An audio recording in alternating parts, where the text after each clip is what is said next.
Congressman Garamendi. I think the question had to do with the tax cuts in the Republican budget that passed 2 weeks ago. A very, very good question. That budget would create a $4 trillion increase in the national debt.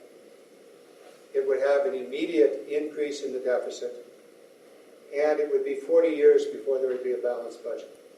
The principal reasons are twofold. One, it is an austerity budget on steroids. 4 million Americans would immediately lose their job in the next 18 months.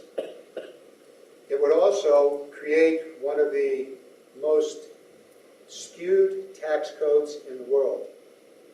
For those men and women whose adjusted gross income is over $1 million a year, they would receive a $394,000 tax cut on that $1 million income.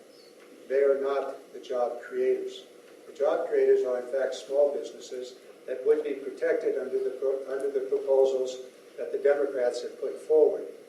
The Democrats reduced the taxes on businesses 3 times and proposed additional tax cuts on small businesses going forward.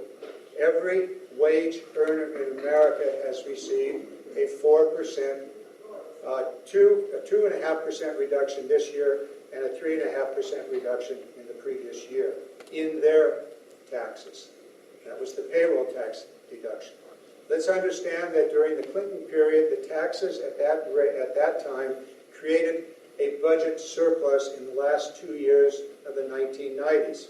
And had those policies been carried forward, and the Bush tax cuts in 2001 and 2003 had not gone forward, the chances are good that we would still have a balanced budget, even with the decline in the economy. But no, instead, major tax cuts took place. Great at the high end, less at the low end, creating, over the last 20 years, the tax policy and other policies have created the greatest disparity between the working men and women of America, that is the middle class, and the top 2%. It is as wide as it has ever been in this nation. The middle class has stalled out, largely because of governmental policies on taxes and on benefits. The Republican budget is an economic disaster. It is the upside down. It is a budget that rewards the rich and takes money from the working men and women of America and destroys jobs. And back to Medicare. It does destroy Medicare, and about 50% of Medicaid, which is cut by over $810 billion, goes for nursing home care. So think about your parents and what that might mean.